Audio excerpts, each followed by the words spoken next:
asalaamaaleykum téléspectateur Waalo TV tey ñu ngi am mbégte ak bànneex di leen dalal seen émission face to face ñu fas yéene si waxtaan ak monsieur Abdoulaye Samb coordinateur ADER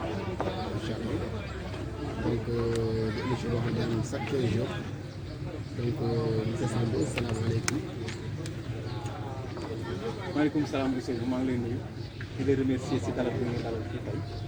donc je me sincère di redire tout le temps dama koy wax nga encouragé liggéey bi si bi ngeen def c' est pour nous donner l'opportunité ñu mën a jàllale benn message par rapport ak waa Jamra maa ngi lay remercier bu baax a baax. donc comme ni ngeen ko gisee ñu ngi ak Abdoulaye Samb mi nga xamante ni moom mooy coordinateur ADER tey nag ñoo fas yéene waxtaan bu am solo si ADER li ko sos kañ la sosu ak lan mooy mission ADER war a waxtaan également ci ADK ànd jàppale Khalifa bi nga xamante ni moom moo ko dirigé woon aussi lan mooy liaison ak ADER ñu war a waxtaan également suñu situation commune mais situation politique bi si domaine yëpp nag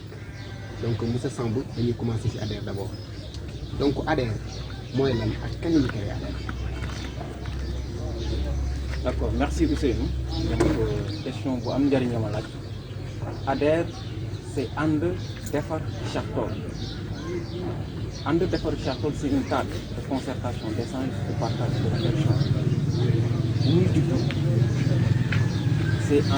au mois de janvier 2016. dafa nekkoon comité de pilotage parce que boobu ñu ngi doon organiser lu ñuy wax journée sargal Richard Toll. Journée sargal Richard Toll comme nous on faisait de la politique. Étant des amis et sympathisants de Khalifa Ababacar Sall, journée sargal Richard Toll mënuñu ko woon organiser ci cadre bi maintenant il fallait réfléchir pour mettre sur pied un comité de pilotage pour organiser journée sargal Richard Toll. loolu moo dem ba jur ADER première ci raison yi la. Deuxième raison bu expliquer la naissance du mouvement ADER moo doon l'absence de cadre boo xamante ni bii au niveau de la commune gisuñu ko fi woon. Pratiquement les politiciens classiques lañ ci gisoon suñuy yëngatu élection ba élection lañ doon yëngatu. Campagne électorale ba campagne électorale nga leen doon gis ñu nekk sur le terrain politique alors que y avait des questions yoo xamante ni c'est des questions au-delà des politiques telles que le fonds Sermat telles que yenn questions yoo xamante ni doon nañ jàpp lycéens yi doon nañ ko am beaucoup de questions yoo xamante ni pour man c'est des questions yoo xam ne da doon toucher directement la société civile souvent ñu ci doon gis wala yeneen mouvement yi ñu ci doon gis mais pas les politiques. On s'est dit que dafa am benn absence de cadre bu fi nekk ba nga xamante ni moo doon fédérer l'ensemble des jeunes de la commune de Richard Toll nonobstant leur appartenance politique kii fii la bokk kii fële la bokk pour ñu amul woon njëriñ en un certain moment Richard Toll dafa soxla woon un cadre ba nga xamante ni doomu Richard Toll yi dañu ciy bokk nga xam fii nga bokk moo xam parti bi moo xam organisation bële l'essentiel fallait que ñu ànd defar Richard Toll ànd jubbantiwaat Richard Toll ànd defaraat ba nga xamante ni bii moo doon Richard Toll bi ñu bokk loolu moo indi la naissance du mouvement ADER ànd defar Richard Toll. d'accord jërëjëf comme su ma la déggee ADER est un mouvement boo xamante ni dafa ñëw pour suuxali Richard Toll si ay tali nit ñi donc ADER c'est un mouvement citoyen ou bien c'est un mouvement politique. Donc, parce qu'on a des points pour faire la différence entre Abdoulaye Samb bu premier ADER ak Abdoulaye Samb bu ci présidentiel. waaw benn nit ki la parce que mënoo leen séparer man personnellement gëw ma ni lii mouvement bi lii la wala lii mouvement bi lii la bien vrai que nag ku nekk ak sa orientation mais ADER pour être très court et très bref c'est un mouvement politique. Nous faisons de la politique. Pourquoi nous avons opté de faire de la politique? Parce que l'adage dit que si tu ne fais pas la politique te fait. Et nous avons choisi de faire la politique. Pour nous, politique mooy defar dëkk. mën nga nekk président association sportive et culturelle mën nga nekk président wu GIE mën nga nekk président wu mouvement citoyen wala lu la neex mais kiy jël décision ki am les prérogatives pour defar dëkk mooy ki ñu fal ce sont les élus. su fekkente ni dans une commune la c'est le maire c'est l'équipe municipale donc dañu jàpp ni politique moom mooy defar dëkk c'est pourquoi ñu choisir engagé wu def politique. Maintenant il y a politique et il y a politique yi comme disent mes amis Haalpulaar defuñu politique yi nous faisons de la politique. Politique pour man lu noble la c'est comme le syndicalisme soo ko defee comme ni mu waree pour man sax jaamu yàlla la parce que si yittee askan wi lay nekk doo neloo guddi doo neloo bëccëg t'as même pas une vie de famille tout le temps yaa ngi xalaat yaa ngi nas yaa ngi nocci nan laa mën def ba sama gox baax fan laa mën dem ba sama gox baax ku nekk yaa ngi koy seeti pour sa gox baax donc loolu soo ko defee comme ni mu waree jaamu yàlla la boo ko teg politique bi nga xamante ni bii moom nañu xam depuis presque bu ñu juddoo ak léegi mooy des promesses yi nga xamante ni kenn du ko tenir nit ki daf lay jox defal benn promesse après yoonam nekk aussi su waxee lu muy wax dem na yoonam dafay bàyyi ba campagne électorale amaat dafay bàyyi ba élection amaat mu doog am leer donc nous avons choisi de faire de la politique mais vraie politique la politique au vrai sens du terme mooy li ngay wax nga koy def li ngay def fekk na moom ngay wax ba pare telles que les réalisations yi nga xam moom la ADER def xam naa certainement on va y revenir tout au long de l'émission. Donc ADER est un mouvement politique. Hein? Chers téléspectateurs, vous avez bien entendu, c'est Abdoulaye Seck. ADER est un mouvement politique. Donc ils font de la politique. Peut-être pas de la politique politicienne, mais ils font de la politique comme on le définit, c'est l'art de faire de la discipline. Donc ADER c'est un mouvement affilié ou fenn d'après suñu dégg-dégg am na. Donc ADER dans la communauté qu'est-ce qu'il a fait de pratique li ñu mën dut baaraam li nga xamante ne ñun moom lañ considéré comme politicien noonu la war a fonctionner quoi ou bien politique noonu la war a fonctionner donc lan ngeen defee loo xam ne mën nañ ci dut baaraam li nga xamante ne ñoo xam ne bu contribuer au développement des châteaux. waaw loolu aussi tontu si dina neex dina yomb parce que pratiquement il faut que ñu remonter un peu mooy li ma doon wax sama njëlbeenu kàddu ñu ne tout est parti si journée 24 juin ñuy wax journée sargal château mouvement ADER mooy mouvement bi nga xamante ni bii dafa am continue mooy journée sargal château buy am tous les 24 juin. Pourquoi on a choisi la date du 24 juin? C'est parce que Richard-Toll est érigé en commune de plein exercice le 24 juin 1980. C'est le décret 80-586 du 24 juin 1980 moo def Richard-Toll commune. On s'est dit que ni ànd defar Richard-Toll warul yem ci ay wax rek suñ ko defee rek dañuy niróo yenn politiciens classiques. Il fallait lui trouver un contenu nga xam chaque année une fois par année au moins dina mën a poser un acte ba nga xamante ni dina amal njëriñ askan wi dina amal njëriñ gox bi. Loolu moo indi en 2016 dans le cadre de l'activité Sargal Richard-Toll mouvement bi dem Njànge ñu waxtaan ak waa Njànge yi la moo doon seen jafe-jafe ñu ne ñu morgue bi amul climatiseur depuis 4 mois. On s'est réunis les cotisations symboliques jënd climatiseur installé ak morgue bu Njànge moo fa nekk di tourner jusqu'à présent. Loolu moo waral le 24 juin 2017 mouvement bi daje ñu gis ni fii nii à côté am na benn cimetière bi ñuy wax armeelu tubaab cimetière catholique de Richard-Toll ñu yàgg ci trop jiitu fi sax dëkk bi mën naa ko wax mu nekk patrimoine communal demoon ba nga xam dafa raaf amatul nuyu amatul dara on s'est mobilisé wutal ko nuyu wut grillage wutal ko porte jël caabi bi jox ko curé bi jox ko seen i borom 24 juin 2017 ñu dem ba 2018 place bii ñu toog tey di def interview def émission bi fii mbukaayu mbalit la woon soo fi ma soon romb mënoo taxaw ndax xet ba nga xamante ni dala doon déranger bi ñuy waxtaanee chef de brigade bi fi nekkoon dafa ne xet bi daf koy fekk ci ay appartement mu yàqu woon carrément gars yi defoon ko dépotoir d'ordures. On s'est dit mais tiens Richard-Toll le mot Richard nous vient d'un jardinier d'un botaniste mais malheureusement paradoxalement suñu commune amatul woon jardin public amatul woon espace vert amatul woon fenn foo mën toog pour féexlu ko fenn foo mën toog pour noppalu ko. On s'est dit donte benn garab la 24 juin 2018 dinañ ko jëmbat pour faire passer un message le message moo doon fii di jubukaayu mbalit mais fii espace vert lañ ko war a def et que noonu moo war a am dans tous les quartiers donc 24 juin 2018 ñu aménagé fii def espace vert moom moo nekk ñu ko toog ko boobu ak léegi 24 juin 2019 ñu def poste de santé bu nekk Diacksao 24 juin 2020 bien vrai que dafa tombé pandémie bi Covid mais fii nii école boo soo ko demee ci biir bi gis nga nu mu mel soo duggee ci biir aussi di nga gis nu mu mel aménagé nañ ko defar nañ ko te li ci gën a neex mooy ce sont des jeunes yi nga xamante ni yaa ngi koy wax léegi amul benn politicien bu nekk seen ginnaaw des cotisations symboliques engagement détermination conviction moo tax ñu mën di réaliser yenn affaire monument bi nekk à côté soo ko xoolee arbre de vie lañ koy woowee tous les quartiers de la commune sont représentés fruit bu nekk da ngay représenté benn commune def ci suuf nous rendons hommage à notre beau village qui est Ndioukoup parce que avant Richard-Toll c'était Ndioukoup donc entre autres voilà les grandes réalisations yoo xamante ni le mouvement ADER def na ko depuis bu ñu ko sosee ak léegi pour préciser rek bu ñu koy njëkk a sos comité de pilotage de woon pour ñu organiser journée 24 juin bi ñu dem ba si biir on a senti la nécessité d'en faire un mouvement ba nga xamante ni bii politique nii la war a def mooy da ngay réaliser des actes te doo ci boole ak wax bu bari au-delà de ça dinañ dem ci quartier yi chef de quartier bu nekk dina la jox drapeau national chaque année nga def sa kër def des actions sociales yoo xamante ni on n'a pas besoin de le dire. Tout récemment si Covid bi on a distribué des gels septiques, on a distribué des masques, on a distribué ainsi de suite pour participer, pour lutter contre la propagation du virus. Ok, merci monsieur Samb. Vraiment leer na nañ les réalisations de ADER et tout ça, donc vous l'avez résumé. Donc gis nañ ko, donc c'est palpable. Je pense que les images même dinañ ko wane après. Donc kon ñu jógee foofu ñu dugg ci ADK ak ADER. ñun nan la ñu mën a différencier ADK ak ADER, puisque tous deux sont des mouvements politiques. Khalifa Sall bi ngeen doon jàppale ci présidentielle législative et maintenant ngeen ñëw indi ADER.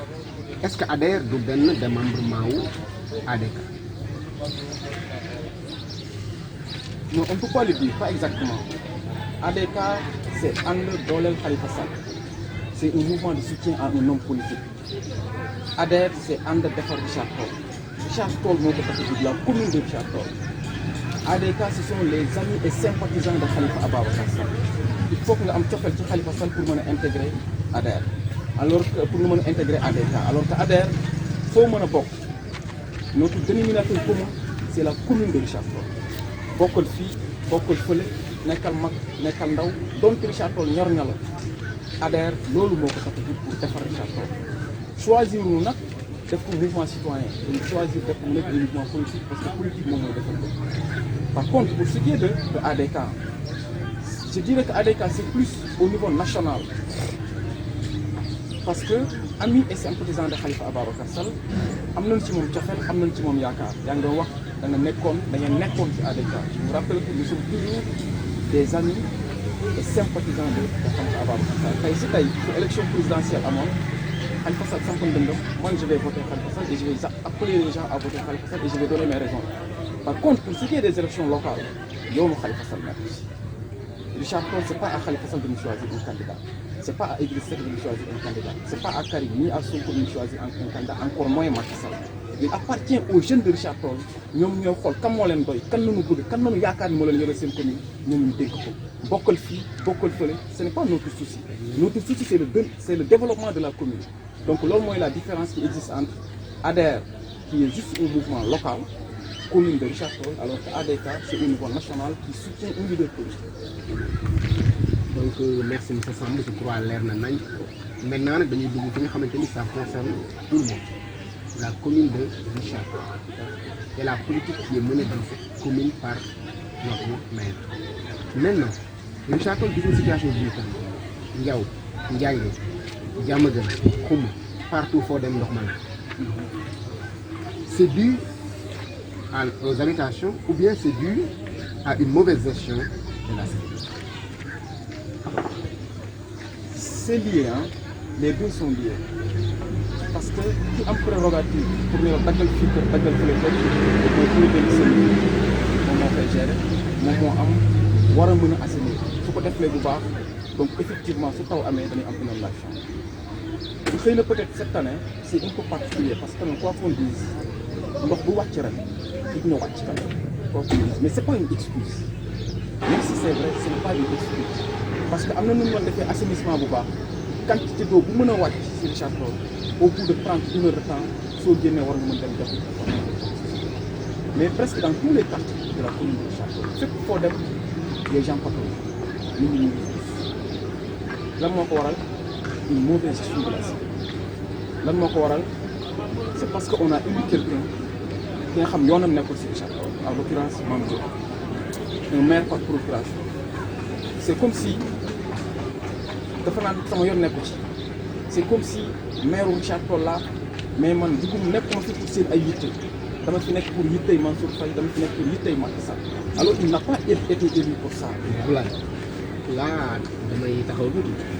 donc le maire quoi qu'on puisse dire mu def ay efforts dans la commune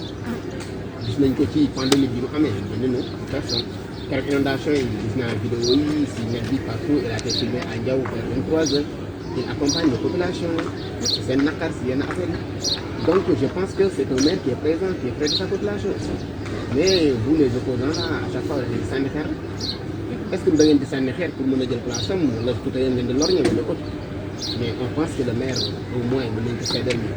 am na yoo xamante ni ko def au niveau de Richard-Toll maintenant est très clair leer na nañ wala. loolu moom sax loolu yaakaar jël place am moom il va dégager c'est sûr. Nous travaillons nuit et jour pour que la commune pour que dem yoon. Et je pense que cette année il va partir. Lors des élections prochaines élections locales il va partir. Suñu liggéey it loolu parce que le malheur de notre commune c'est notre maire. Un maire c'est la proximité avec sa population. Un maire da nga jege ci ay administrés. yaa ngi ñu ma jege na population yi. munoo dem fenn ci quartier bi chaque fois ñu ne fii ñuy kër Mame Diop sa famille fii la dëkk doomam école fii lay jàng doo dem marché ba daje fa ak soxnaam Mame Diop yëgul waaye chaque fois ça c'est un. Deuxièmement des efforts peut-être qu'il est en train de faire des efforts mais quand on n'a pas une vision su fekkee ni yow sa ay préoccupations bi defal dëkk bi ba moo tax su fekkee tu n'as pas été préparé pour gérer une municipalité quels que soient tes efforts du feeñ parce que ni ñu koy defee moom moo baax Mame Diop il peut faire tout seul ñu mën a dem soo weddee li ma lay wax dina fi micro rek nga laaj les gens avec qui il travaille les conseillers municipaux ils vont te dire qui est Mame Diop. Pour revenir sur la gestion des inondations gis naa un peu partout ñu teg ay motopompes di pompe ndox pour man des fois ay retaan la may def bien vrai que nag ça peut soulager un moment mais yooyu c'est des solutions ponctuelles c'est des solutions d'urgence da ngay ñëw am nga benn problème ñu indi motopompe mu régler léegi mais il nous faut des solutions structurelles maanaam ñu def de telle sorte que su tawee déwén su tawee dans 2 ans su tawee dans 3 ans on ne va plus parler d'inondation. Richard-Toll ndox moo ñu wër je peux dire que presqu'île c'est une presqu'île ndox moo ñu wër on ne devrait pas avoir un problème ay problème fan la ndox bi di war a dem wala fan la ndox bi war a dem Richard-Toll côté boo tourné moyen la pour évacuer les eaux dañuy bàyyi ba mu taw ñu indi moto pompe soo ko pompé tey le lendemain mu tawaat même quantité d'eau nga amaat problème donc la solution du ay moto pompe la solution c'est l'assainissement et assainissement vision moom moo koy 14 quartiers bariwul am na nu ñu doon defee des efforts dinañ mën a def au moins yenn quartier prends Gadalko prends Diacksao un quartier que j'aime bien Diacksao am na noo ko doon defee presque mën naa wax ne mën na dàq ci Richard-Toll parce que ndox bi ni mu ko mel donc Mame Diop si mu ne il fait des efforts man sans je ne vois pas les efforts yoo xamante ni man mais je ne le vois pas. mais Ablaye on sait que mairie donc seen doole dafa limité ay depuis acte 3 de la centralisation am na revenu ba daan dugg see ñoom dañ koy séddoo léegi donc est-ce que du état central moom moo leen war a jàppale mais lépp dañ jël xëppale alors que ñoom am loo xamante ni compétence transférée am yoo xam ne ñoom géré wuñ ko aussi c'est au niveau national donc est-ce que Mame Diop kenn mënu ko dédouaner si wàllum assainissement parce que y a certaines choses yoo xam te ni dooleem eggu fa aussi bu ko bëggee def dafay wax pour faire de la politique seulement mais dooleem mayu ko mu def yenn donc est-ce que yéen du ngeen appesantir loolu yéen politique yi ngeen bëgg leurrer population bi ngeen ni Mame Diop pour lui faire du mal non mënul si ndox mi tam moom moo war a assainir moo war a def xam nañ ni pour avoir un plan d'assainissement il faut qu'on a toujours loo xam ne baax a baax donc Mame Diop côté boobu est-ce qu'il est fautif. bon xam nga récemment rek le président dafa génne benn décret pour interdire aux maires ñu délivrer dans le sens où di joxe des surfaces qui dépassent 10 000 hectares il faut l'intervention du préfet et du gouvernement donc am na nombre de surfaces yooyu mën a joxe en tant que maire yow yaa koy joxe kii fii lay dëkk yow yaa koy dagg suñu koy dagg tu dois veiller à ce que ñu koy daggee ñu nekk normal ñu viabiliser le problème c'est que dañuy dëkk ci ay quartiers yoo xamante ni qui ne sont pas viabilisés quartier ba nga xamante ni qui n'est pas viabilisé dañoo dëkk ci tôt ou tard dañuy indi ay donc c'est ça le problème nekkuñu di ko sànni ay xeer li ñu dund ak moom rek moom la ñuy wax le manque de reconnaissance envers la population ba nga xamante ni bii moom moo fal Mame Diop c'est ce qu'on est en train de manque de vision bi nga xamante ni bii moom la le maire am yaa ngi may wax est-ce que ay moyens attan na ko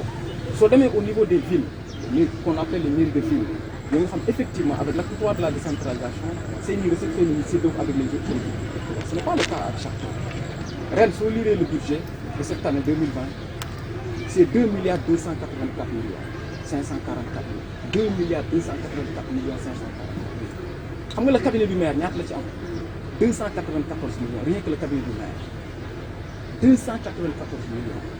le budget de fonctionnement c'est presque 2 fois le budget d'investissement moom laa wax manque de vision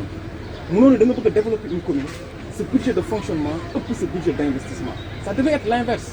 soo bëggee développer une commune c'est l'investissement qu'il faut privilégier mënoo am juste le cabinet du maire nga jël 287 millions pour le fonctionnement du cabinet donc yooyu fii nii à côté am nañ ci benn maternité